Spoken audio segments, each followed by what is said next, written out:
I'm Kevin Casey.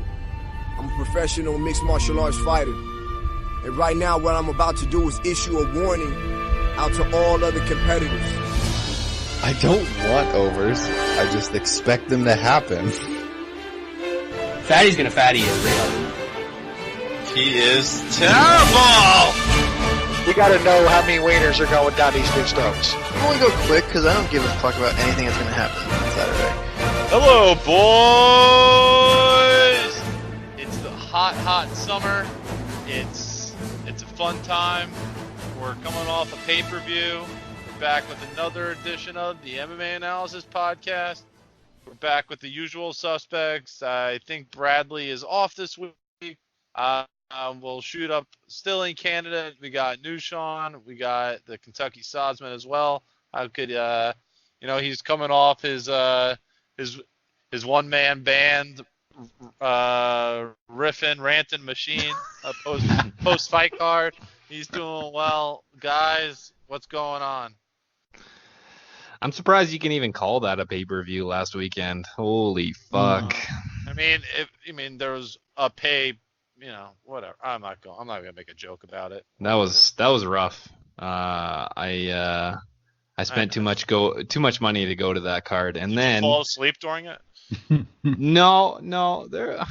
I guess there was usually there was some wake me up moments every once in a while, so I didn't fall asleep, but I lost a shit ton of money. I really got to stop betting on cards that I go to. I don't think there's ever been a card I've went to, and I think I've went to probably 6 or 7 cards now, and ever won money. I just get crushed when I go watch fights. That's interesting. God. That's an interesting line. The last one we went to, Sean was sitting on this massive night, man, and that was the Hail Mary fucking Yair elbow and shit. Oh God. Ugh. It always seems to do it, and you always overextend yourself. It's man, I'm gonna be in attendance. I'm gonna find something on most of these fights. Oh yeah. Yeah, it usually doesn't end well. Nope. But it happened. It was a thing that happened. The Canadian MMA scene is as kind of rough as we thought it was. They gave us a little. The heartbeat started pumping, and then it went. Little tease on the undercard, and then back to reality for the fucking main card. Yes, it did. Ugh. Man, yeah, not great. Not much else going on in the MMA world. I mean, people are complaining about Rogan being terrible. He was. There's a lot of buy orders coming in, but Vegas ain't catching. Apparently, Vegas is really doing well. It's been a good month. It's been a good month for Vegas when it comes to MMA betting. And for people who fade shitty fucking Greek people, Greek frauds. New Sean, rephrase that comment. Fade the Greek. Fade the Greek. That's all you need to know. I love that that shit is already swept across Twitter. It took 2 weeks. Everybody and their mother is fade the Greek, putting pictures. I mean, it's pretty easy to just say, hey, the wise guys are on this side. This guy's younger. I'm gonna bet it. He's literally he's equating this shit to stick and ball sports, where he even talks in minus 110 money lines and shit. It's betting fighting is not like that. You know what I'm saying? It's not. There's no spreads that are. We don't have minus 110 spreads. It doesn't work. Yeah, you're not betting into a market like that and shit, man. It's just not. It's not even close to the same thing. I watched him and fucking that just absolute horrible gambler fucking Kelly in Vegas sit there and talk. Where was she? She was on his little fucking show that he did to give out fucking UFC picks. They bring on the most know nothing, the worst of the worst. Yeah, just bad sports bettors. They just wanted a female on there, didn't they? Yeah, just the bad sports bettors overall and just complete tout frauds. But then on top of it, literally know absolutely nothing about MMA. Couldn't break down a fight to save their life. I mean, I understand Vegas important to the UFC because it's their hometown, but to the rest of the world nowadays, it's totally different. Like so many states now have betting. Like New Jersey now takes in more betting revenue than Nevada does. It's like it's almost like a fallacy now. Like I understand it's like a sports betting revenue though. There's a very, very big difference there. Yeah, sports. And also he's in Vegas where fucking the UFC is, so it's easy to film his shitty ass, give shitty picks. And I mean, I like it. I mean, everybody's complaining that we need real gamblers. This is free fades. You don't even have to pay him for his shitty picks. He gives them out for free, and then you can fade them. I mean, you got a free unit and a half or two and a half units on Contender Series. Tuesday went over night. 2. Yep. Yeah, and like I was saying on the main event this last card, they had both of those on there talking about how, like, I think Max wins this fight, but how can you pass up 3-1 on Frankie here? Like, that's just a line I can't pass up. Like, yes, it is a line very you can pass easily. Up. You cannot. You can pass any line. There's zero value in a losing fucking ticket, period. Like, if it's going to lose, you're sitting there like, he probably doesn't win this fight, you know. It just blows my mind. And, like, sports betting getting, like, mainstream and legal everywhere, it's, like, fucking horrible because you got all these fucking idiots that don't know jack shit about it. But on the flip side, like you said, Sean, there's fucking free fades all over the place. I mean, that guy fucking McIntyre that's on Fox Sports, dude. Jason McIntyre. Oh my God, Clay Travis is literally like fade Clay. He's been the fade Clay for like 3 years now. I mean, that show him and Furman do. I mean, Fox Sport is just dripping with sports fades now. Dude, there's a daily wager show on ESPN now. You should start watching that one, Wes. They actually they bring on Sports Cheat a lot. Preston Johnson. Yeah, he's good. He knows he's a legit. I've known him a long time. I've known him a long time. He's a good guy. Covers. That dude was on Covers like 15 fucking years ago, man. You know what I'm saying? Like, those are legit guys that did the work and learned the game and now incorporate fucking models and numbers into their shit as well. They're not behind the times. Yeah, I respect those guys, man. Because I can tell you, Greek Gambler doesn't seem like he's incorporating anything into anything. He's just taking buy orders in from Philadelphia and just equating those, saying those guys are sharp. That's his idea. Well, and another thing, when you talk about like sharp money and smart money and MMA, that's almost an oxymoron, man. It's hilarious. You know what the limits are on these fucking fights? Especially on Contender Series? Yep, you're not getting down more than maybe fucking a few $1,000s. Even in a casino, if they're laying odds on these Tuesday night fights, you're not getting down more than $4,000 or $5,000 on a fight. It's not fucking happening. This ain't baseball and basketball and shit, man. Besides what you can get down, there is just not that many like quote unquote smart sharp guys in the MMA, but the shit is still so small, dude. The whole thing about this guy's just he's changed. This is like his third reiteration, dude. His third different name. Yeah, this guy has been Ace. He's been one of the first fucking fraud fucking touts around this motherfucker, man. It's crazy how this dude is still getting away with it all these years later, man. That's wild. Free fades, though. It's free fades, and I mean, for us, it really doesn't matter. It's not like we're gonna take fucking anything he takes seriously or anything like that. It's just shitty for any idiot that thinks this guy knows what he's talking about and just tails him. But there's a lot of those people gotta learn. I mean, they'll learn one way or the other. Just look in the mentions, like when Dana tweeted him out Tuesday night. Just look in the mentions of all the suckers that are like, hell yeah, I'm gonna go get my money down. It's just like, oh my god, bro. But there's also a ton of guys that are like, this guy is an absolute fraud. What are you doing having shitty tout on there? That's all we can do, man, is put it out on Twitter and let motherfuckers know. Hell, we're trying to go the opposite and like make you some real fade this fucking guy. You know what I'm saying? Like, it's like Sean said, 2-0 Tuesday night. Hell, last weekend he fucking went 0-2, I believe, as well on the pay-per-view. Got a couple more that we'll talk about on this card that yeah. Yeah. Let's talk about this card this past weekend. UFC 240 in Sean's neck of the woods. Yes, sir. Canada. Okay. 12,000 people attended. It started off with Eric Koch going up against Kyle Stewart. And Eric Koch, won the fight in a way that, candidly, I didn't think he was going to win the fight in this way. So that was smart. But there are also people saying that Eric Koch has fought. It was his best performance in years. Oh, my God. He looks good at welterweight. Man, I'm going to ask you guys. We'll keep this short. Is this is an easy fade plan, isn't it? Like, this is as easy as it gets, right? Next fight. Almost whoever it is.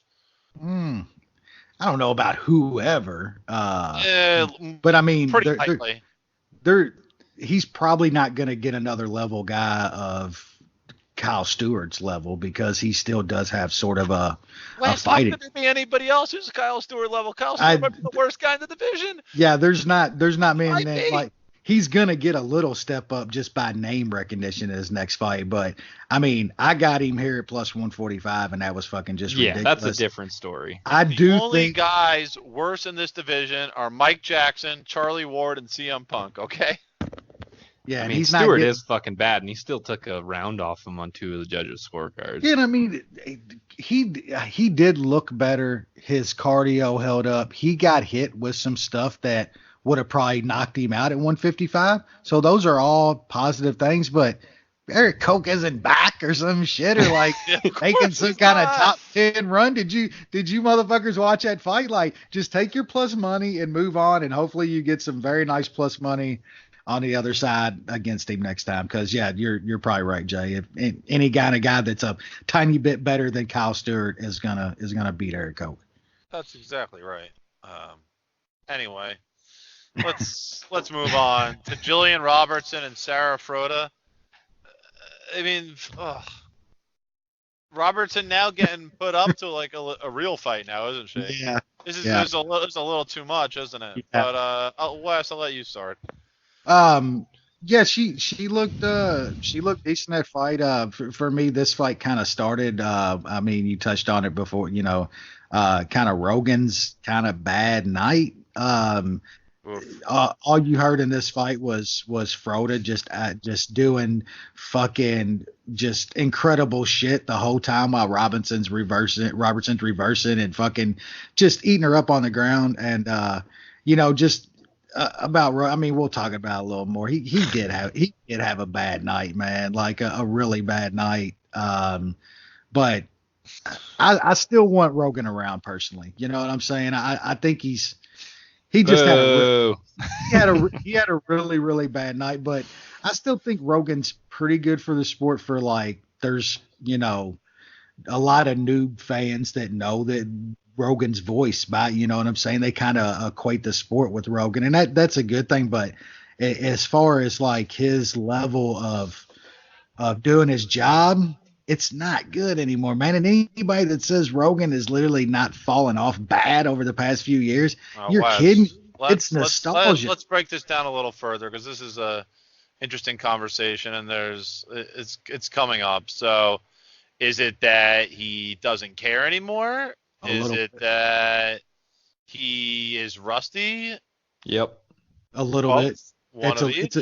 I think that it's rust from not doing it routinely. Yeah, he definitely doesn't put in a lick of work anymore. Like, I think Rogan would not, he didn't have to study tape or anything like that, but I think Rogan would literally look at a little production notes and shit and look at some fucking small little cue cards on who each fighter was, maybe their last couple of fights. Probably had a lot of that from memory and shit, like most of us do still, but he's losing that. I mean, the dude has done a lot of fucking drugs, man. The guy's getting kind of old. It ain't like he don't just smoke weed either. Rogan does a lot of psychedelics, man. Like you're gonna start losing your faculties a tiny bit.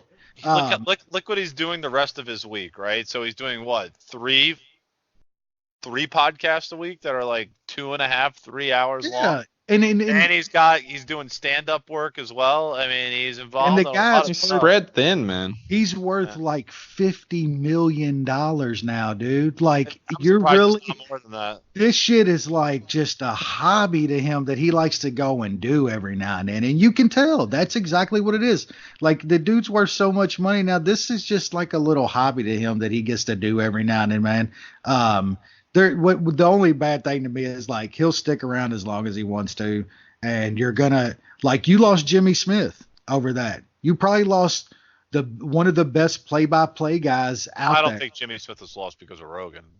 I think it's because if they're like, well, if we're not gonna have Rogan, we want these former fighters, and they've already. Yeah, but if Rogan wasn't there, they could have one of the guys that isn't a fighter. Yeah, they could have kept him, or they could have went out and got Will locked. I mean, those guys probably want a little bit of money for their services, and I'm sure Rogan is a decent little chunk on the books, but I mean, it ain't like these fighters are like upgrades over Rogan or anything. Like Dom Cruz is horrible. People like Bisping, but I don't think Bisping's very good, man. Like his call the other night. He's got some charm though, and he's good at he's got the look. He's extremely well known in the MMA community. They're just throwing shit against the wall and looking to see what sticks. That's part of it. Bisping can't break down an in-action fight very good. DC is very good at doing that, but his personality absolutely fucking sucks to most people. He's a corny motherfucker. Like him, I know he's corny, but he's well known. He's obviously a legend in the sport. That's what's getting you fucking commentary jobs now. It ain't your actual Felder should be Felder and Anik on every big call. Every fucking title fight pay-per-view, it should be Anik and Felder, period. See, it's weird to me that in MMA, and we probably spent too much time on this, but MMA is the only sport currently where active athletes are doing commentary for the most part. I mean, I guess you see a little bit in boxing, but I mean, if you look at any other team sport, major sport, anything like that, tennis, you don't see that. Golf, I mean, you're not seeing active athletes consistently are in the booth on a regular basis. I mean, it's kind of insane. I mean, their first priority should be their fucking sport, as opposed to talking on a. It helps them. It helps them in their sport though. Like studying fights and watching fights up that close, like in boxing, all the current boxers that do play-by-play on boxing, and especially on fighters in their division, is vast. And hell yeah, why not get ringside seats and break down? That's true. And the money doesn't hurt either. These guys don't make tons of money, so they're fucking. It's a second job, man. I know. That's what I'm saying. It's a second job. That's terrible. That's where we're going to, though. It's a second job, it's not a first job. That's why when you're getting a second job, you're getting a second-rate performance. It's gonna be hard. Parlayed his fucking shit into a contract with ESPN production and getting fucking his own shows and shit off of it. Dom Cruz. Look what Kenny Florian made out of being on fucking calling some fights and then getting a Fox contract. I mean, look at the shit he pulled out of his ass. What's Kenny doing now, though, Wes?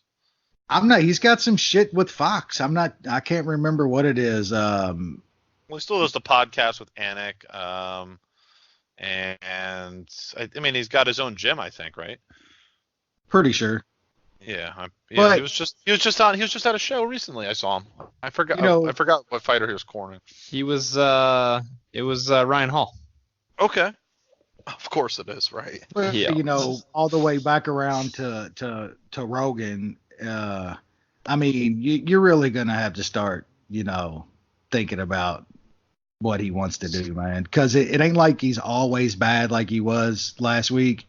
But those times and fights are because it used to be like you say about Bisping. It used to be charming when Rogan would think every fucking sub was locked in and now oh my God, he's out. Now it's annoying when people are so involved in the sport and people can break it down themselves, and they watch hours of tape to fucking make breakdown videos and bet on fights and everything else. And now it's just annoying when a guy's doing that constantly. You know what I'm saying? Like it's just not great, Wes. It's not. It's not. But he's he's like part of the fabric of the UFC. Yeah, he's synonymous with Ariani is, or like Buffer is, like or Herb Dean. I mean, they're not there, but like they're not. Some of them are. Herb Dean's a great example. Exactly. All the fans in Edmonton were cheering Herb Dean when he was announced as the main event ref. I was like, fuck. We did that shit 15 years ago. Like on UFC pay-per-views 15 years ago. Herb Dean would be on a match like, Herb Dean, like, hell yeah, Herb's reffing. You know what I'm saying? You know, we got a good ref and shit. Like, that's how they still feel about Herb Dean. And like, if you've watched him for the past decade, you should not be feeling that way. That's the difference between casual fans and hardcores. But think about it, Wes. Even furthermore, Joe Rogan's influence, or as an influencer for the UFC's core demographic, we're calling it 25 to 50-year-old men. I'm going to say that's probably their core. He's as influential in that demographic as any person in the United States. Absolutely. Which is pretty, look how popular. Just the podcast alone has multiple million of listens an episode. It's so. I'm sure that's part of the thinking of the UFC is like just having him talk about it totally on a regular basis. Yep. Totally. Every once in a while, throwing a fighter on there. Yep. Yeah. Oh yeah. MMA doing show. The fight, the fight companions. Doing fight companions. Well, he also has his JRE MMA show, which I think he had Aljamain Sterling on recently. He had Rico Verhoeven. Just different. That was just something he did. It was like, well, I want to do an extra show a week. I want it to be MMA centric. So he knows that there's probably folks that are like, I want an MMA fighter on all the time. He's like, well, I'm giving you one a week, and then the other shows I'm gonna, interview some UFO guy or some doctor on depression or some venture capitalist, like whatever. That's his thing. But his influence is vast, and it's important. And I think that's a big part of this whole thing. So yeah, there's a lot of factors here, but definitely something to keep an eye on, especially after this calendar year ends. And I'm sure he has a contract coming up at some point. Davis and Figueiredo, Alexander Pantoja. I was wrong here. Wes was right. No, Wes was very wrong. I was right. Knew Sean was right. I'll let you guys. I think we'll talk about this one. I'll let you guys talk. I'm gonna grab a beer. You guys jump into this one. Break this fight down. Go ahead, Wes. I guess since I was wrong. Figueiredo looked good, man. That I know he's had some decent wins before this one, but man, that was a really good performance coming off of that loss to Juicy. I thought that was kind of Pantoja's, kind of path, but Pantoja is probably just maybe a little tough for his own good. Wants to get into brawls and shit when that's just, he's not bad at it, but against a guy like Figueiredo that's just a much cleaner striker than he is. Like, he can just get his stuff off so much better. It was just a bad game plan, man. Once I saw the first round, I knew I was in absolute trouble. But we'll see, man. I'm glad that they made a fight like this at 125. The UFC not knowing shit about what they're doing anymore, buried it on the fucking undercard for some reason, because it was a great fight for probably about as one side as it probably was. Figueiredo handedly won. It was still a really good fight, and I just don't know how you bury this on the undercard like they did. And what did they? I can't remember what they led into the main. It was the Alexis Davis fight, right? That they damn right. Yep. And I mean, you bury this kind of scrap on. I mean, what are you doing? I just, and not to mention that we all knew this was going to be a decent fight.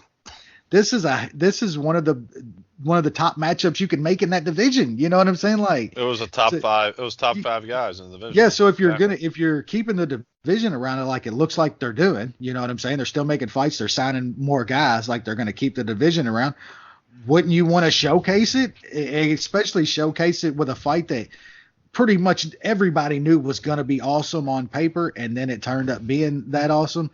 I don't get what they're doing anymore, man. But yeah, Figueiredo, I still like Pantoja, man. Pantoja is probably going to be a guy that I'm going to lose some more money on one time or another. But yeah, I like both those guys. That was an awesome fight. They'd rather just put some shitty Canadians on as the preliminary card main event. It's stupid. As for the Figueiredo Pantoja fight, I said if either of them got to plus 120, I would take it. Luckily, Figueiredo was the one that got to plus 120. It was a good performance, but you still kind of saw the weaknesses in this game.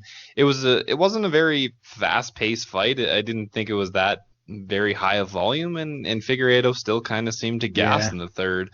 I thought that Pantoja was kind of getting close to taking the second round, and then he got clipped, and then that kind of ended that story. But both guys still really good. Figueiredo's still flawed, but in certain matchups he's going to do well with that power and that striking. He can do well, and he showed pretty good takedown defense and a decent get-up game when Pantoja did try to get him down.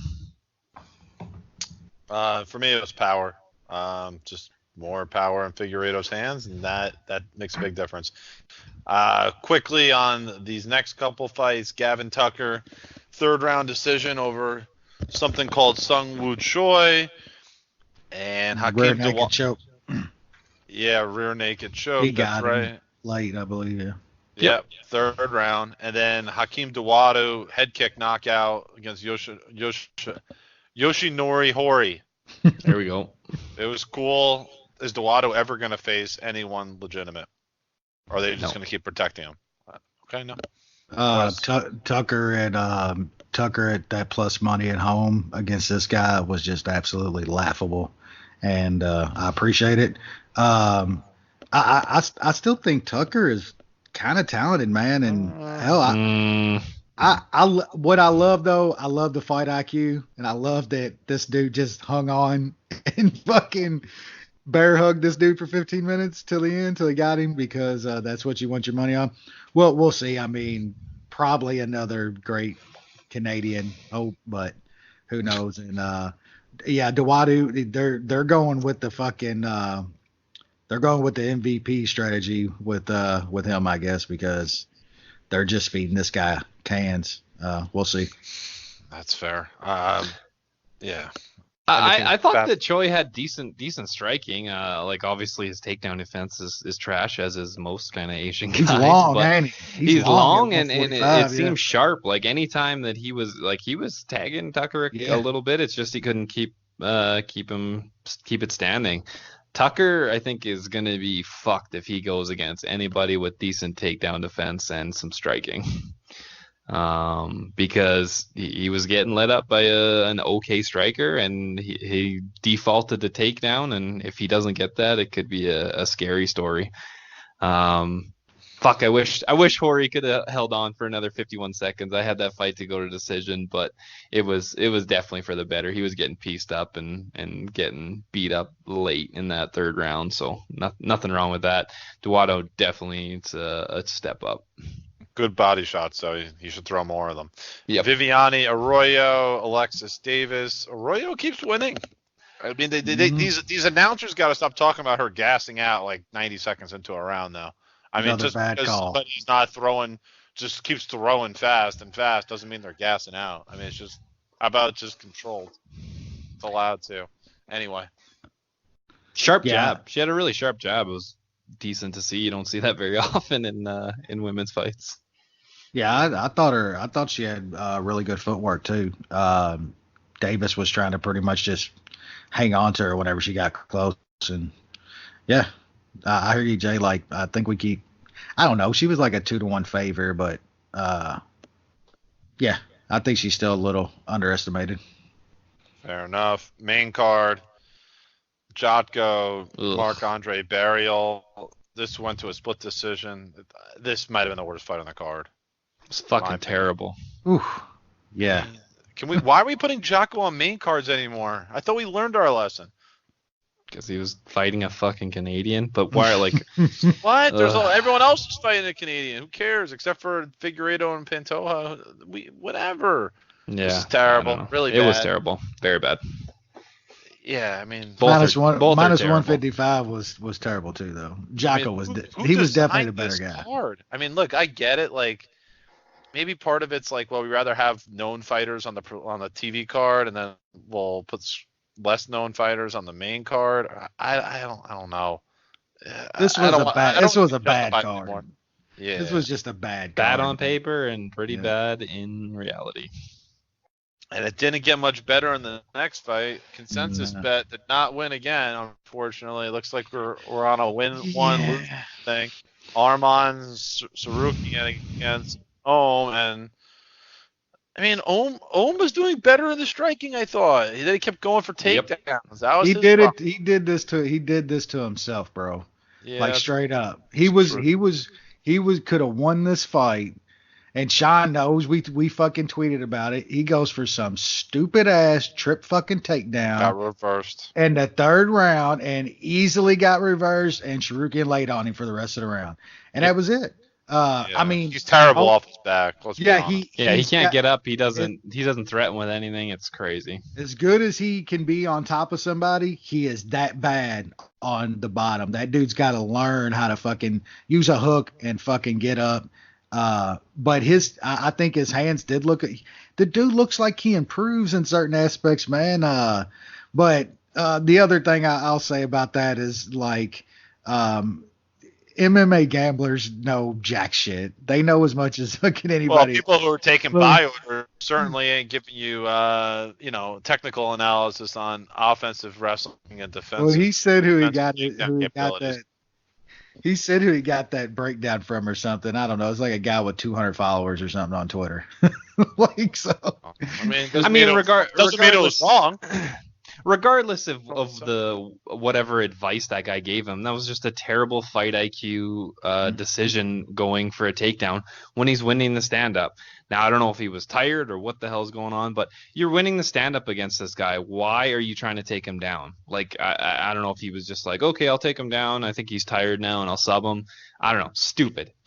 I know striking is not his, like, number one forte. It's wrestling and jiu-jitsu, but you cannot do that, man. You had the advantage in the stand-up. You could have taken over, man. You could have just jabbed your way through a fucking win. Instead, you go for a throw, land up on bottom, and you are fucked. That round is a write-off because this guy has a decent top game. Yep. And he's decent. That's a frustrating thing. I mean, I would take that plus 170, 175 again, because if it was tied up going into the third and we had the striking advantage and Tsarukyan wasn't really getting him down. So I'll take that shot again.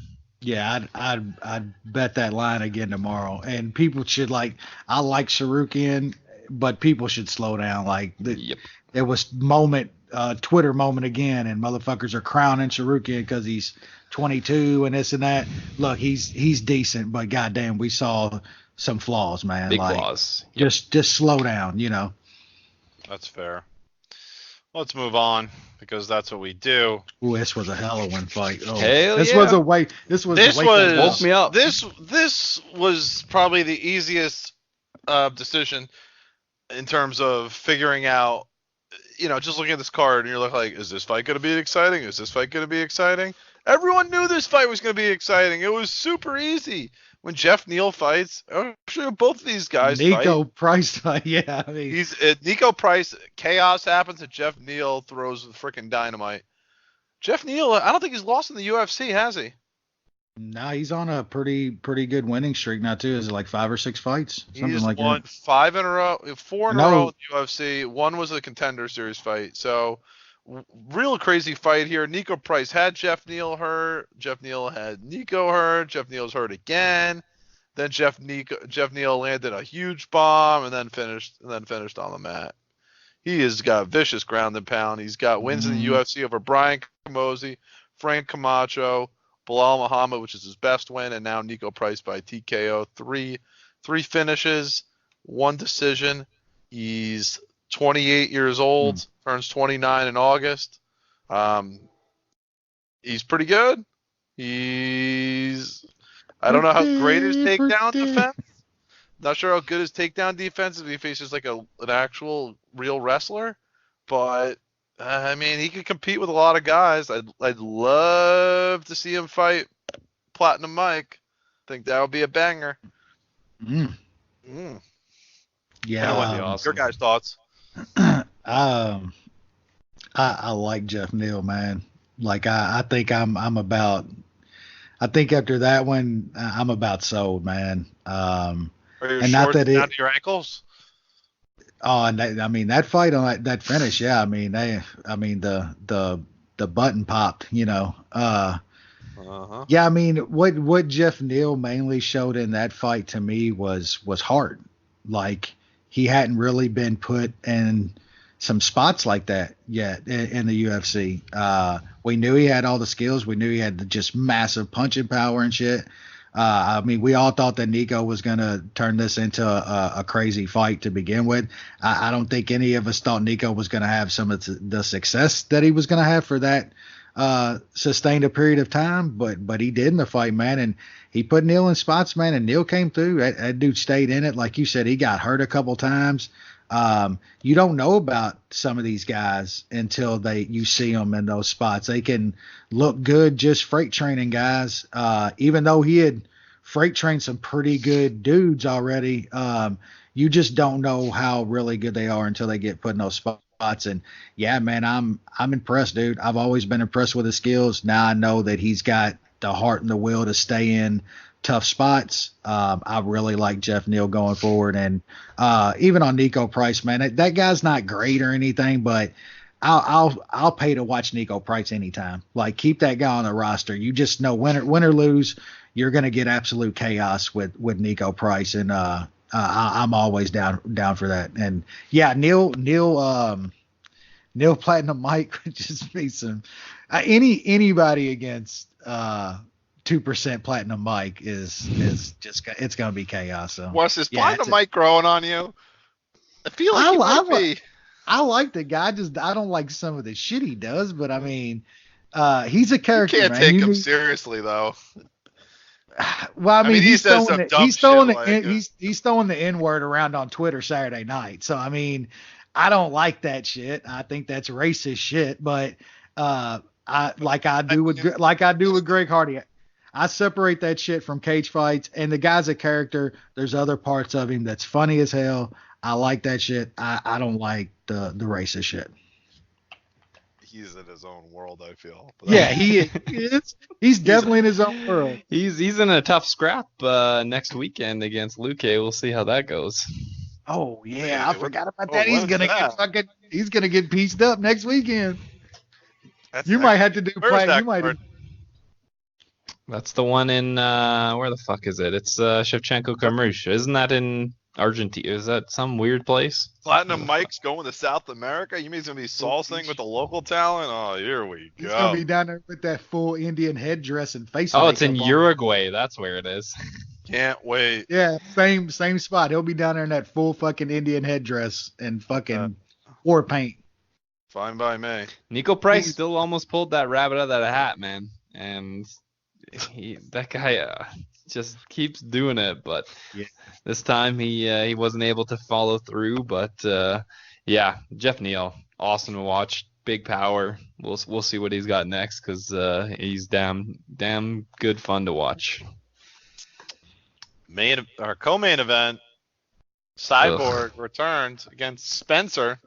Remember when certain announcers thought Spencer was going to win this fight? And they actually thought it was a 5-round fight and not a 3-round fight midway through it? And probably still would have scored it 2015, Felicia Spencer. Got to stay off that DMT, baby. Yeah. I swear, people were like, y'all know they probably gave Rogan like some edibles. So I was like, Rogan's always on edibles. Like, I swear. Yeah, like, what do we, they had to give him edibles. Like, come on. I think he was on some fucking shrooms or something, dude. I swear to God, I think he was on something good that night. That's what I think it was, man. Because especially by the time they got to the co-main, I think that motherfucker was tweaking. If Joey was there, then there's no doubt. But who knows? Yeah, I honestly, for this one, I think he was told to push the Felicia Spencer narrative. We know what this was Cyborg's last fight, and there's lots of tension between Cyborg and the UFC, and I think they might have pushed Rogan in that direction to sell her hard, and that's what he did. Man, I'm pissed. I talked about maybe Cyborg by decision at plus 800 yesterday last week when we recorded the podcast, and I was just like, nah, she can't take that shit. Well, she can take that shit because Spencer, I don't know, she was able to take everything that Cyborg had and didn't fold. So I want to hear Wes's opinion on this because I'm really curious to hear an unbiased, unabashed opinion of Felicia Spencer. Like, legitimately, what do you think of her as a fighter, honestly?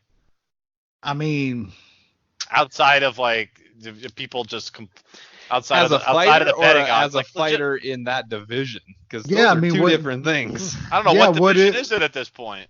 At 145, I mean, there's no one else. You gotta like her though a little bit at 145. A little bit. There's only 3 other fighters. I mean, I mean.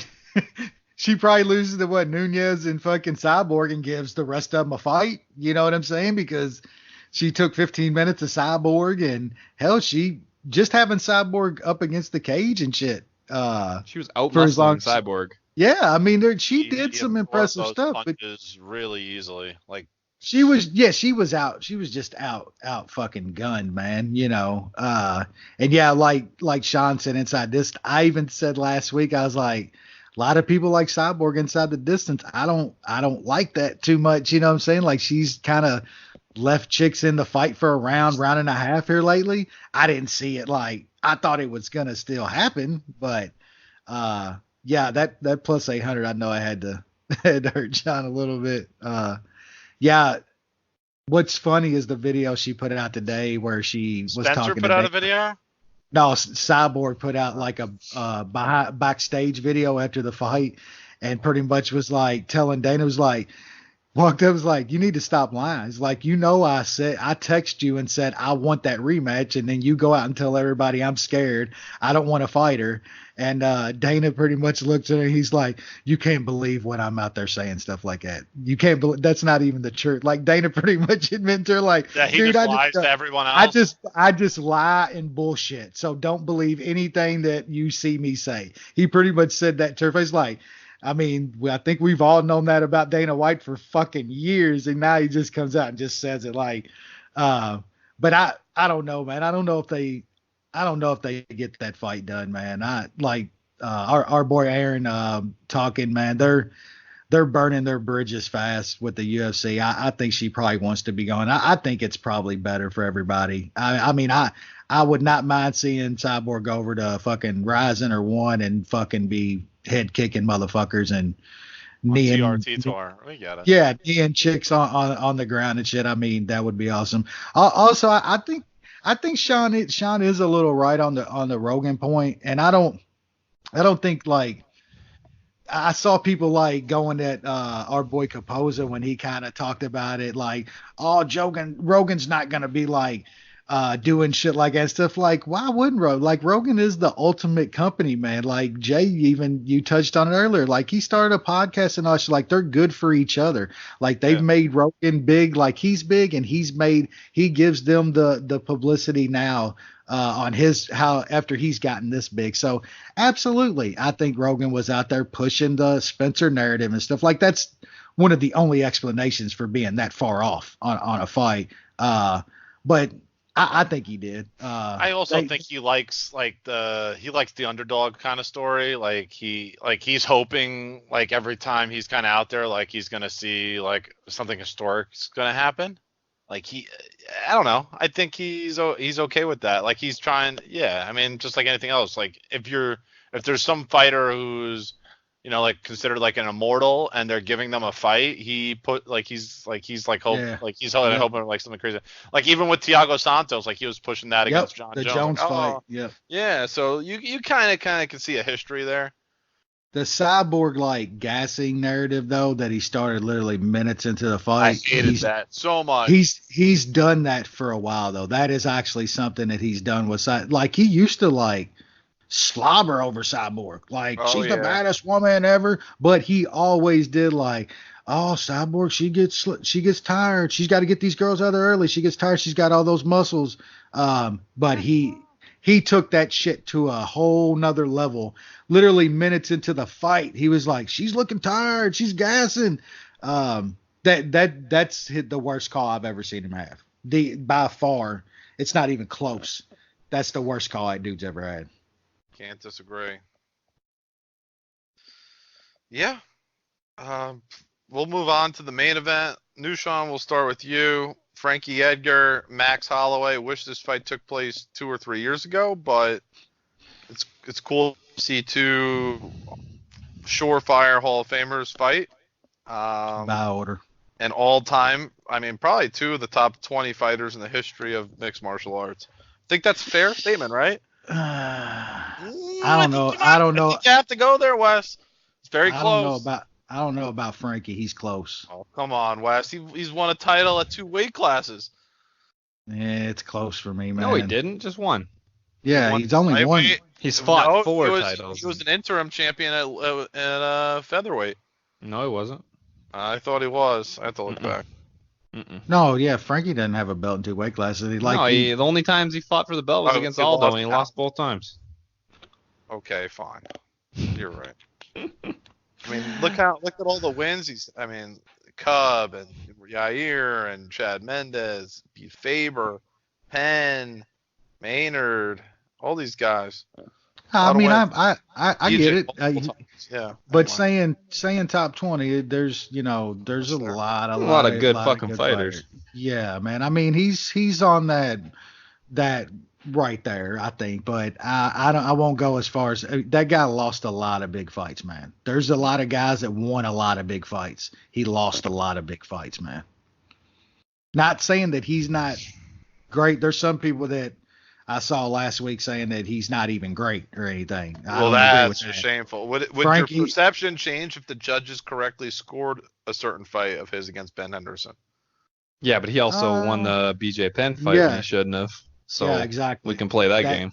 Well, that game's later in his that game's been played with Frankie since that time. I think most people that have watched it back then have said that same thing. Well, he didn't get this one, but he that's kind of part of his career at this point, but I mean, Frankie's definitely, he's a great fighter. I mean, just the longevity factor is impressive. The size.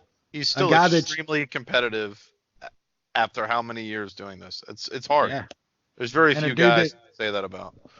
And a dude that probably should have been at 145, maybe even 135 his entire career, and did most of it at 155. That's impressive. Absolutely. He's an MMA 3.0 fighter probably, and now probably now we're at the 5th generation of MMA at this point. So. Frankie came around the tough boom. Like he was kind of a little bit after. Right after it got really big after the first couple toughs. Yeah, that's when Frankie came around. I mean, the only guy who's really kind of lasted. I mean, there's a few, but I mean, I would say MMA 2.0. We were talking. I mean, it's probably Anderson and Matt Hughes. I would say probably even the start of GSP. That's kind of that era, and then there was a little later, the Aldos and Frankies, a few other guys. Dom Cruzes and John stuff. Jones started in a 3.0 era even. Obviously still competitive at this, I would say, the 5th generation of MMA, but where now you're seeing legitimate athletes join the sport without even, it's more athlete driven now than technical driven, I feel. We're getting to that point, which is, the evolution that we're going to have to go through. Nushan, any thoughts here on the main event? The only thing that was surprising is I thought in the 3rd round Max was starting to really take over and get the ball rolling downhill. I thought it was kind of inevitable that he was going to finish Frankie in the 4th or maybe early in the 5th, but Frankie was able to rally a bit in the 4th and kind of slow that down. yeah, there's not much more to say. Mac looks 6. He's like limping and stuff like that. There's just always these stupid ass fucking narratives before these fights. So dumb. He looks out of it. He's limping. He looks like, sick. And then he just dusted Frankie. What are like, these get the fuck spots? out of here, man. He's Everybody's just looking he's for got a something. heart problem. What the fuck, man? Well, He's did got have that concussion heart problems, you know? Like, I don't know. dude. People just read too much into everything and try to make things up. It's crazy. Max is just so good, so accurate. Anything that really hits him at this weight doesn't really affect him, which was good to see after kind of taking that beating from Poirier. I just kind of hope he stays at featherweight, unless, I think lightweight's too big for the game that he has. He doesn't have big power, and that's kind of what you need at lightweight. So I guess we're likely going to see the Volkanovski fight next, and that should be another doozy. Volkanovski is kind of a younger version of Frankie Edgar. We'll see what he has. He has a little bit more power, so it could be fun. But Max is very, very good, and that was obviously on display in this fight. So that what sucks about that though is like I think Max still would do good at 155. Just not fighting former 170ers that hit like Mack trucks. You know what I'm saying? Because that was the problem. Like Max was getting off against Dustin, but every time Dustin landed just a decent punch, he was hurting Max. But yeah, at 145, I think as far as like overall skill, I think he's the best 145er ever. Just overall like technical fighter and shit. But I don't know if you can still yet put him over career-wise Aldo yet, even though he beat him a couple times. You can make that argument, of course, because he's got the wins. But, man, I think what McGregor did at 145 was impressive, man. But to say McGregor is just hands down, no questions asked, the best 145er ever. Nobody. There's just the only people saying that are trolls. West. Don't let them. No, there's a couple people that really believe that. There is. Well, those there's people a are couple dumb. people. You need to ignore those people. Get them out of your life. There's guys paid money writing articles claiming that. Yeah, but they're also paying for. They get paid by clicks, so that also helps. Yeah, I got you. Just mention McNutty's name there. That's what they're hoping for. Yep. Max is he's insane. And the last thing I'll say is right now at this moment they fight tomorrow, a month from now, or whatever. Max is gonna tool Volkanovski, and I love Volkanovski. I think that guy is fucking great. But if you cannot if you can't consistently get Max down, which nobody can. Especially nobody that takedown defense. Nobody in this has. fight? That was insane. Don't say he can. His takedown defense before Frankie got that one kind of soft takedown and just held his legs for 30 seconds, Max had a 97% takedown defense. And before that you don't get that guy down. And the few takedowns that guys have gotten off him, it's been that. It's him kind of touching the mat and getting right back up. Volkanovski cannot out-kickbox Max Holloway. I don't give a fuck what any of y'all motherfuckers think, and he's not going to fucking get Max down, in my opinion. And, I mean, Chad Mendez was dropping hammers on Volkanovski. Don't forget that. You know what I'm saying? So I love Volkanovski, and that's a hell of a fight. I think it'll be really, really fun and competitive to a certain extent, but Max wins that fight easily. Okay. Let's move on to this week's card. Good old Newark, New Jersey, Brick City, baby. Woo! Jay, you know you're gonna go to this at noon, right? I don't know if I can justify my time spent that way. I see some cards in Newark, and it's not it's good sight lines, but it's not a great. Bro. Yeah, those tickets better drop in price for Jay to show up. That travel we had. The travel we had to fucking get back from that card was just ridiculous, man. Like train station, just elbow to fucking elbow, and it was like West is not used to that. I get it. Not fucking 3-hour transit to fucking get 10, 15 miles. You know what I'm saying? Hell no. Fuck that kind of shit. I don't remember that well, but here we are. Okay. We were pretty drunk. We drank all day, so. Yeah, that's a good point. I'm not talking about either of these first two fights, but I'll let you guys talk about this. We got something called Miranda Granger taking on someone I think I've seen, Hannah Goldie. Wait, Goldie? He's Hold back? up, is that That no, cannot that- be related. his No, daughter? different. His Goldie. daughter fighting MMA? We have a 2-0 fighter versus a 4-0 fighter starting this UFC card. 2 + 4 = 6, though. Hannah Goldie actually beat Jillian Robertson back in 2016. Mm-hmm. Moving up, we got Claudio Silva taking on a body named Cole Williams. He's from Wisconsin. He's got that pumped up Midwest record. This has got that Fucking- Ben Rothfeldism thing going on. I don't know. Dude takes a shit and a fucking Packers cheesehead fucking hat comes out. Nothing wrong with that, I suppose. Ay. I mean, it's better than on the ground. I'll leave it at that.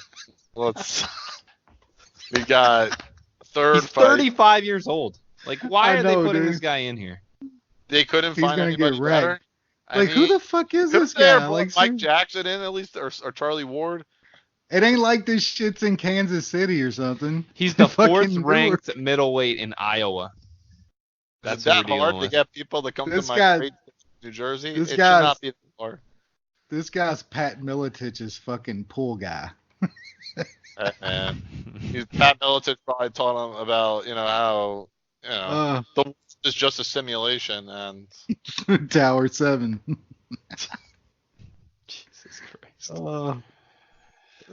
what Pat likes. Anyway, let's carry on to, I think this is a fight. Lauren Murphy, oh great, taking on Mara Romero Barella. I guess, Wes, I think you have a side on this, maybe? You have something? No, we was trying to talk you. We was trying to talk you out of anything. Oh, is that what it was? Yeah, fuck this fight. Okay. If the line gets closer to like -160, I'll take a shot at Barella because Lauren Murphy is a glorified punching bag. She's like mom quit 3 times over. I mean, there's no denying that. It's bad. This is Lauren a bad Murphy, start yeah. to the card. These 3 fights are a fucking dumpster fire with 2 women's flyweight fights. Like, just don't even start watching until this next fight. Doesn't make sense. It's a bad card. Yeah, I got both these girls to see. This is going to be competitive. I think Murphy has a better motor, but we'll see. Again, I'm with these guys. I don't care enough to bet it. This should be good. Jordan Espinoza and Matt Schnell in the, I guess what we'll call the reignited flyweight division. Wes, start with you. Yeah. This is one of the better fights on the card, probably as far as matchups go. Not saying. Yeah, look. Yeah, no doubt. It looks like with them keeping around the 125 division, Matt Schnell kind of came back down. I mean, he moved up to 135 last time and actually looked as good as he had in a couple years and taking out friend of the MMA Analysis, Luis Smoka. That was a pretty decent win. Yeah, I really liked him, man, before he even went on Tough. And I know he kind of, that Tough title season, he didn't do very well on there. And then a couple bad losses coming off the show. He's gone on a little bit of a run once he got active over the past year and a half or so. But, man, this is a tough fight, man. That Espinoza went against Eric Shelton last time out. That was, pretty impressive. It wasn't like some blowout or anything, but I thought pretty highly of Eric Shelton going into that fight. And that was a pretty good win. But outside of that, Snell is just, man, he's got a ton of experience on this guy here. This guy's been fighting for a long time in some big spots. And, Man, it's really, really close, but Schnell at like even money right now is definitely going to be the pick for me. I'd like to see plus 120 or so to make a bet, though. But it's a close fight, really good fight. I lean Schnell. Sean? Don't have much to add. Espinoza looked all right against Shelton, but I don't know what to take from that. And Schnell has looked decent against the three guys he's won in a row against, but it's hard to take too much away from that. I think it's going to be a stand-up fight. It's probably going to be close. The odds are probably right. I'll pick Espinoza, but no bet. This is I got Espinoza C-, Schnell a D+. I mean, this is pretty straightforward. Schnell certainly the more technical, more MMA skilled fighter. Espinoza better athlete, more raw, more potential. At this stage, I think Espinoza is on a pretty good trajectory up. I think he's actually a little underrated, I think, compared to most. I think this is a good barometer to see where he's at. So for me, this is a watch and learn type of fight. Where I'm particularly looking at Espinoza as the guy. If he does pretty well here, he's a guy I think can make some money on his next 3-4 fights. All right, moving on up, we got. I think there's been some buy orders and it's not breaking news, but there's certainly some buy orders have been put in on Pudilova. As the wise guys have really entered into this market and dropped sharp money. Shevchenko down from around a minus 200 favorite down to minus 160 something. 140. Right? 140, 135. Yeah, that's really coming down. They really trust those. Those sharps. Those are some heavy buy orders, apparently. Okay, Wes, are you going to be following the money, or are you going to fade the money? All you need to know in this fight is that chiclet mouth motherfucker is on Lucy, so minus 135, taking the shitty Shevchenko. Fading the buy orders. Okay, new Sean. Yeah, I had bet Shevchenko at minus 140 even before that fucking fraud came out with that stuff.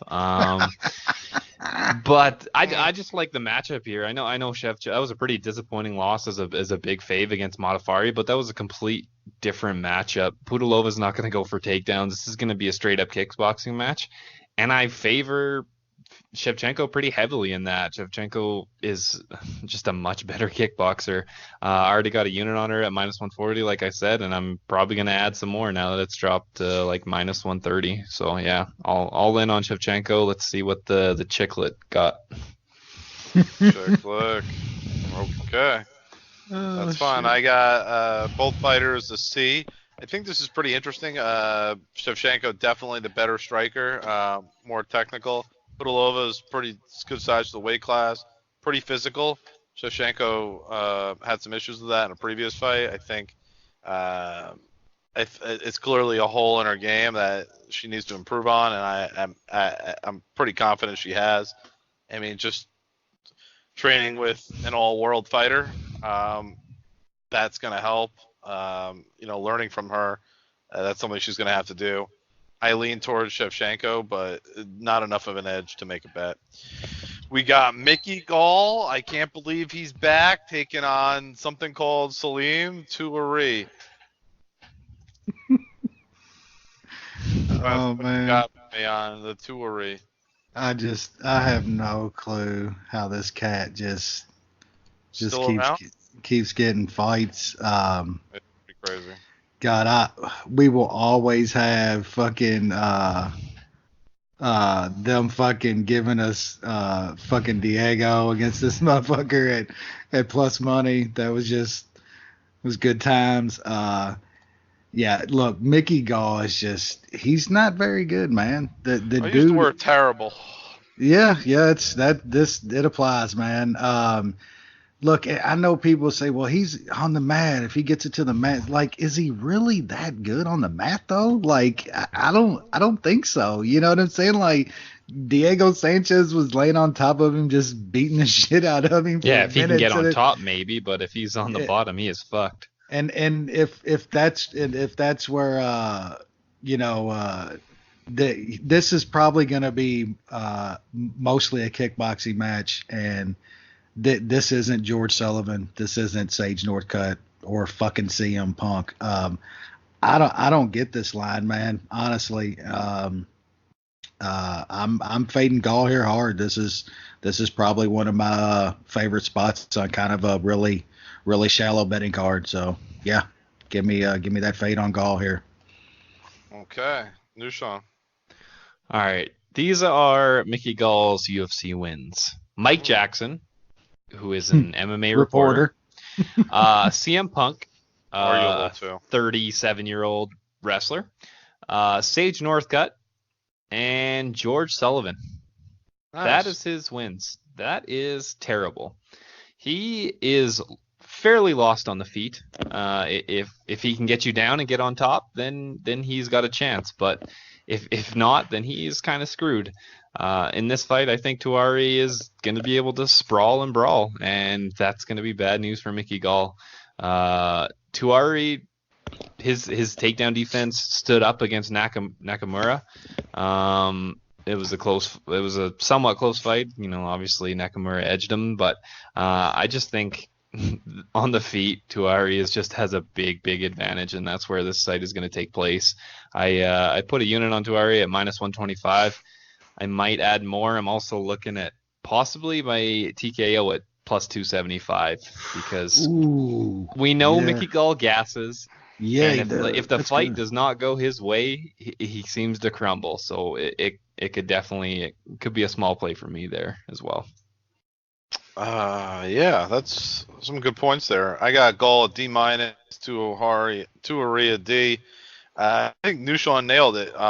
Mickey Gall is passable, I would say more than passable. He's pretty decent from top control, finding back, going for rear naked.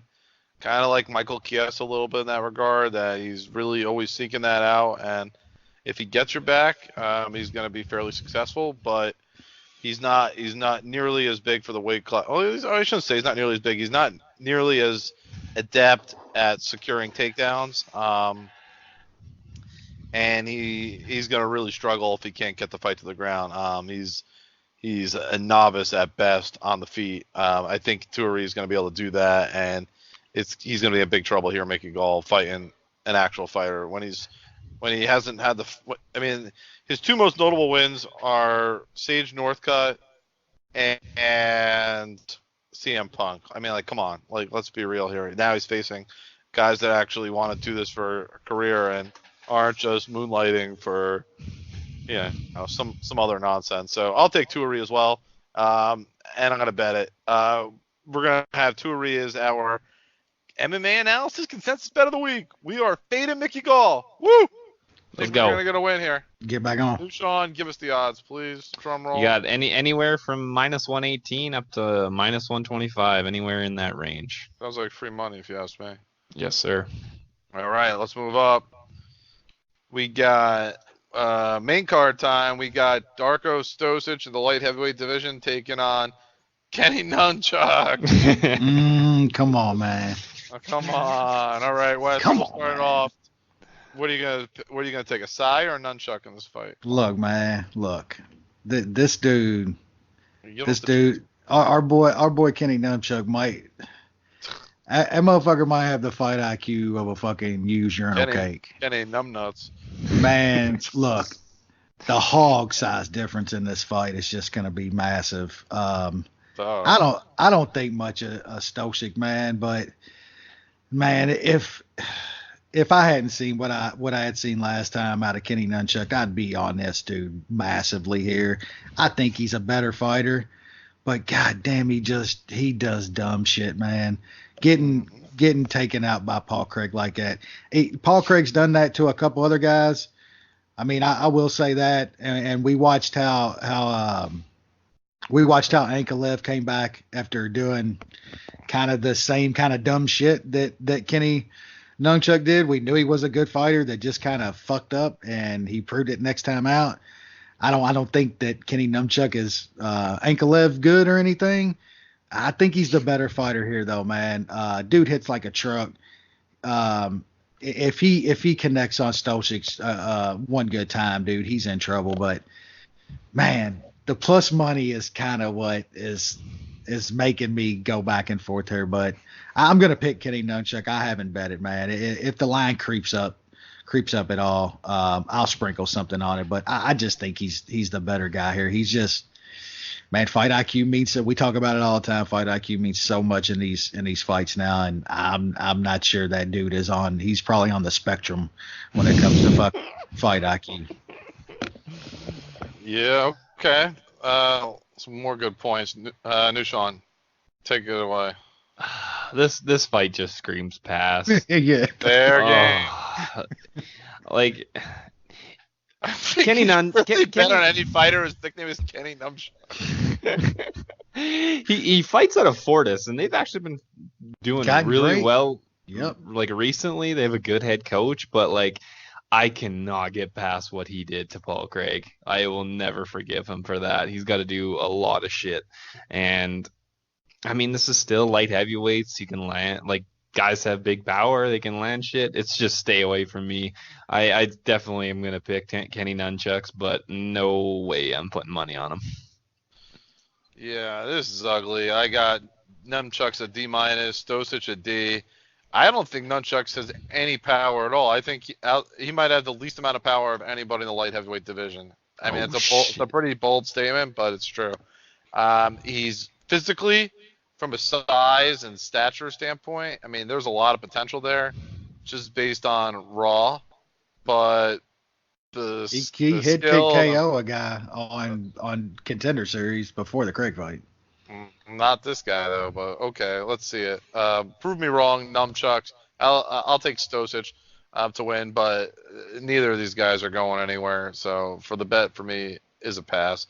We got Scott Hot Sauce Holtzman taking on Dong Yang Miao. Yeah, this is the shitty dong. Little dong, shitty dong. Oh yeah. Holtzman should roll, but if you're laying minus 450 on Scott Holtzman, you probably shouldn't do this anymore. That's fine. Okay. That's all you need? I guess. I mean, this is hard to see the shitty dong winning. Holtzman's never been finished. Lil Dong seems to just kind of go all out and leave it in there. So he could blitz early. Holtzman could survive, and then he's probably gonna die of exhaustion, and Holtzman will just pound him out. I don't really see any angles myself in this fight. It's just a pass. Holtzman should win. He better win because this guy is not very good. Okay. I don't know if we want to really talk about this fight. I got D+ for Holtzman, D-. I mean, these are the kind of guys Holtzman beats.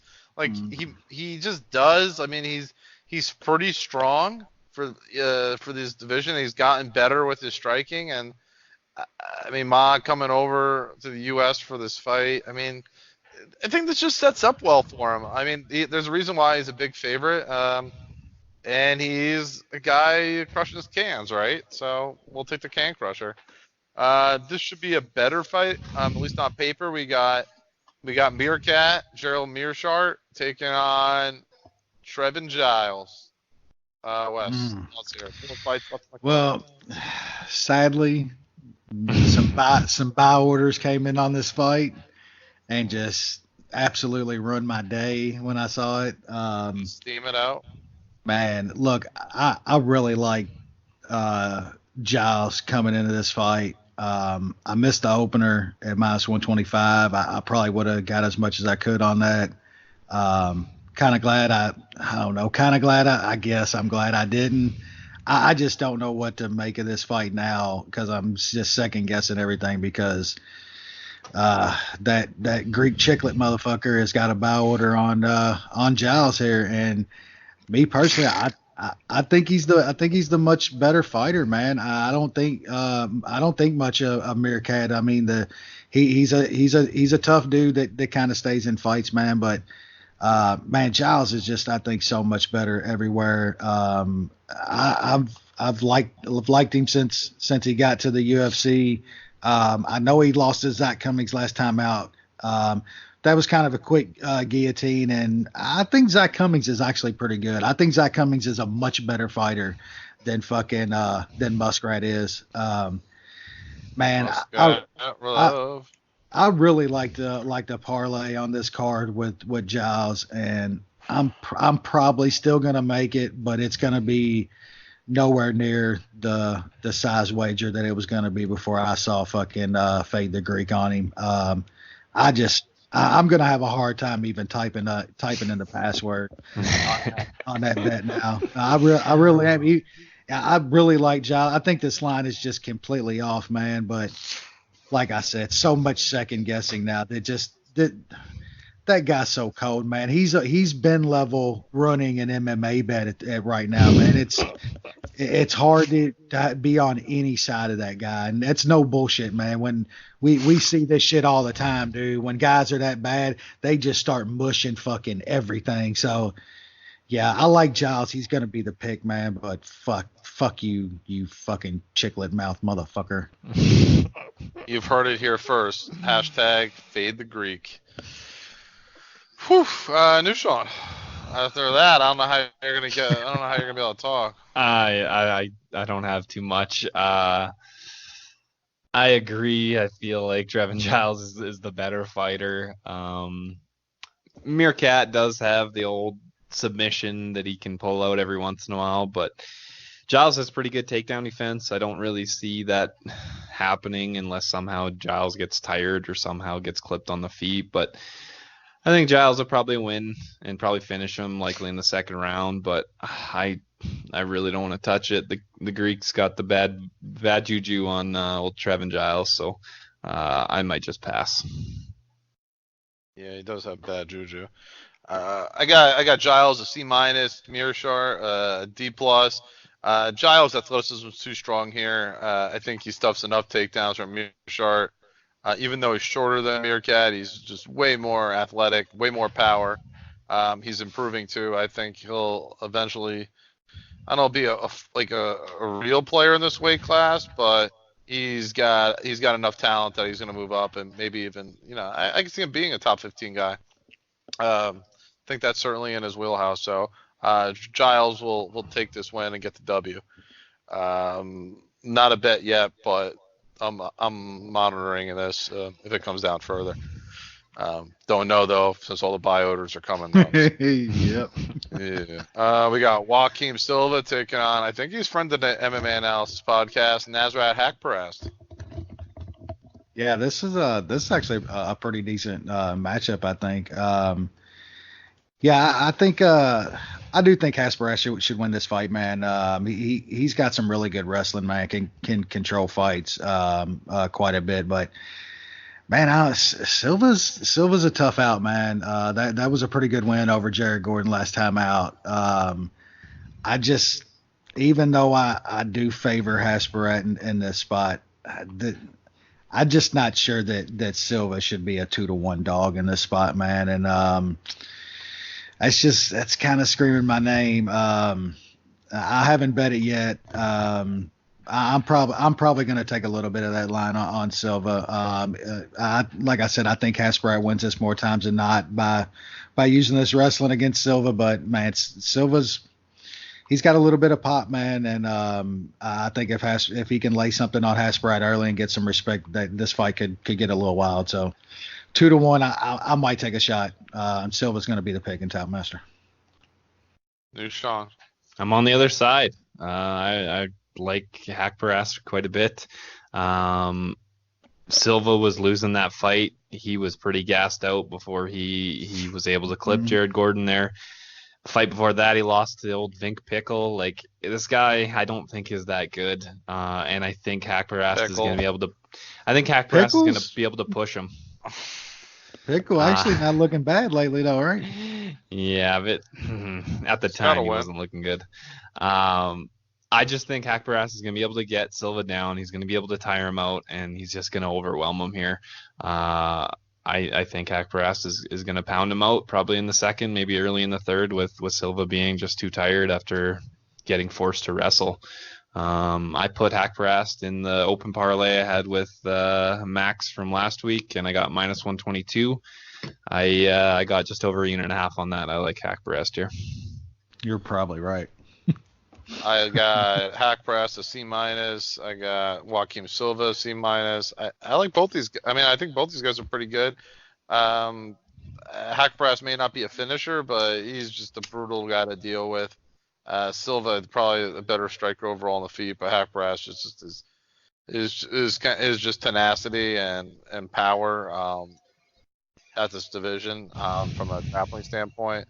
It's tough to deal with. I think he does enough to get the victory over Silva, but he'll get challenged in this fight, and that'll probably be good moving forward for his career.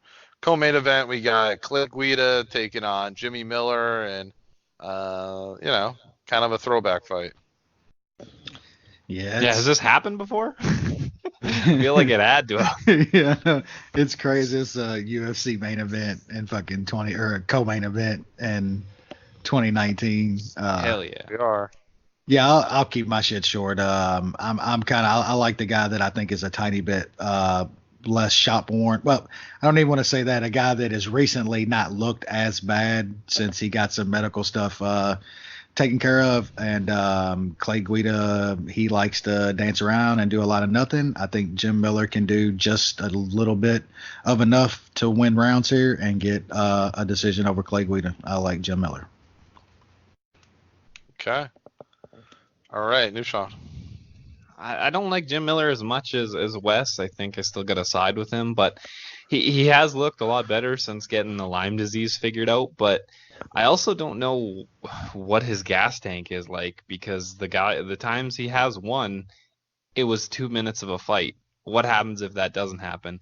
And I don't think he's going to be able to finish Clay Guida in a minute or two, and then it might get a little more interesting.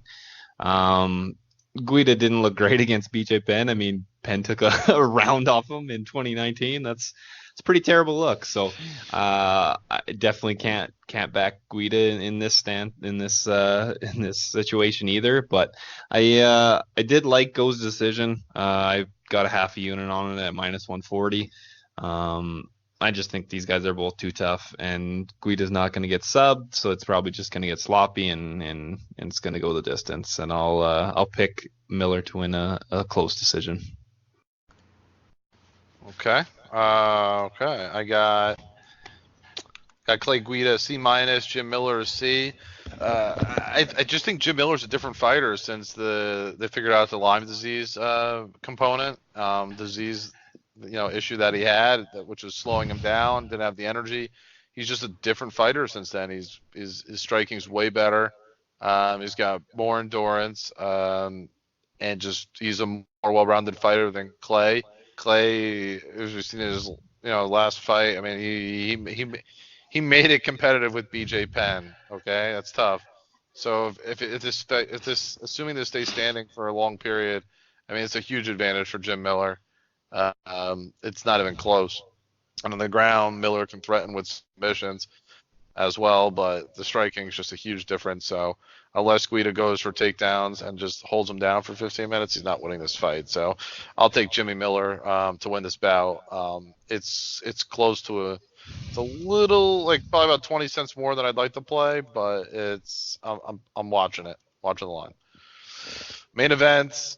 And that's why everybody's here to watch this card. It's Colby, the gimmick Covington, taking on Bob Lawler.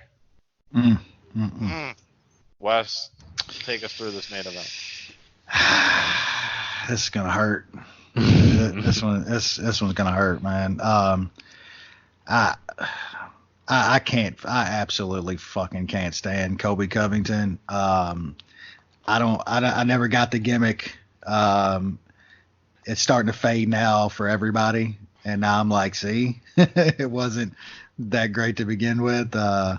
Watching him show up at the press conference earlier tonight with four, obviously paid fucking models. You know what I'm saying? That he's, that look terrified to be there. Yeah, what he does. What I tweeted, I was like, that showed this one just like that's the face of a professional model that hasn't had the check clear yet. You know what I'm saying? Like, him spending his Reebok money before he's even fought this fight is not smart business, Colby. But as far as the fight goes, I bet Robbie against Askren, just because I thought there was some slight path for Robbie in that fight. I don't see it here, man. Colby is way better than Ben Askren at this point. Colby's a really good fighter, man. I think he's gonna wrestle fuck Lawler as much as he wants, man. Takedowns are gonna come fucking fast. They're gonna come often. And he's gonna get Robbie down, man. It's gonna happen. I hate to say it, but I see that fight going exactly like that. I think this is gonna be a pretty easy win for Colby. I will love to lose money and Robbie just completely starts this motherfucker like Jorge did Ben not too long ago. Almost like fucking Lawler did Ben when he dropped him on his neck. But yeah, I hope that's how it goes, but I cannot see it, man. This is going to be a fairly easy win for Covington, and the dude still won't have a real belt. He'll still be walking around with his fake trinket belt that he likes to carry around like fucking Tim Sylvie and look like the biggest fucking douche on the planet. I would almost bet that Colby Covington has a fucking 3-inch cock, fucking rock hard, straight up. No man with anything over 3 inches would walk around with a fucking championship belt. Like straight up. There's a reason why this is the Hog Analysis podcast. Yeah, that's almost a guarantee there. And past this, Kobe's in line, man, for one of the top guys. But I'm telling you now, Usman absolutely wrecks Colby Covington, and I've been saying that for a while. I believe that shit even more now after watching Usman just completely wreck Tyron Woodley. He'll do that same shit to Colby, in my opinion, but Colby's going to get an easy win here, and he'll have something to run around and bitch about and try to get a fight, and it'll be fun to watch Usman fucking play with him and be like, beg me, get on your knees and beg me, you little shit bag. And when they do happen to fight, I think Usman's going to cave his skull in. Shit. Okay, then.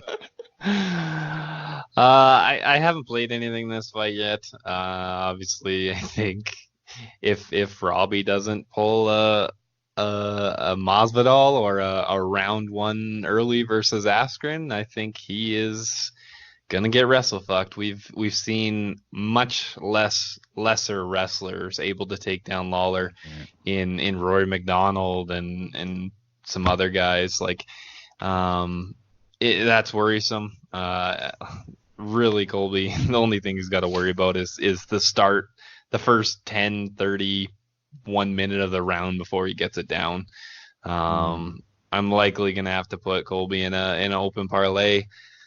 You could probably hedge with Robbie inside the distance because I don't think there's a way for Robbie to somehow eke out three rounds. I think if he's going to win, he's going to knock him out.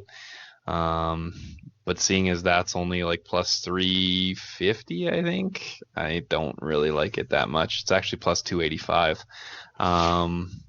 So yeah, I think Colby's just going to be able to wrestle him to death.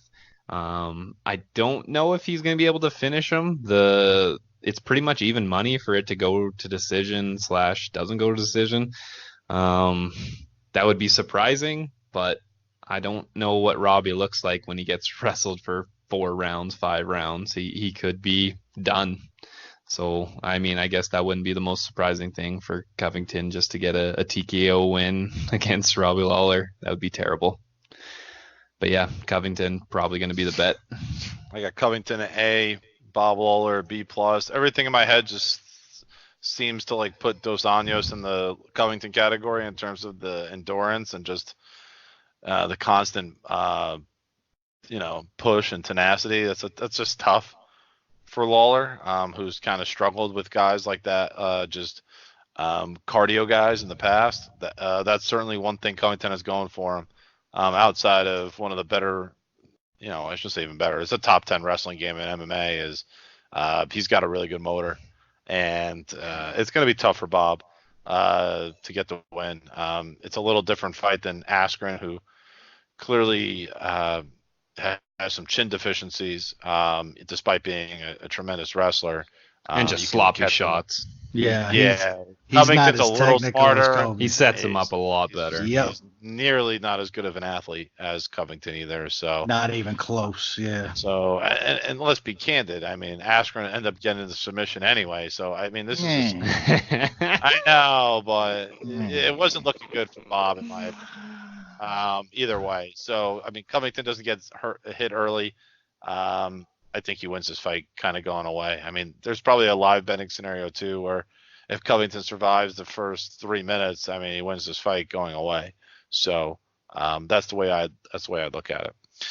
That does it for this week's show. I think we had a good time. It'll be fascinating to see how Wes does going against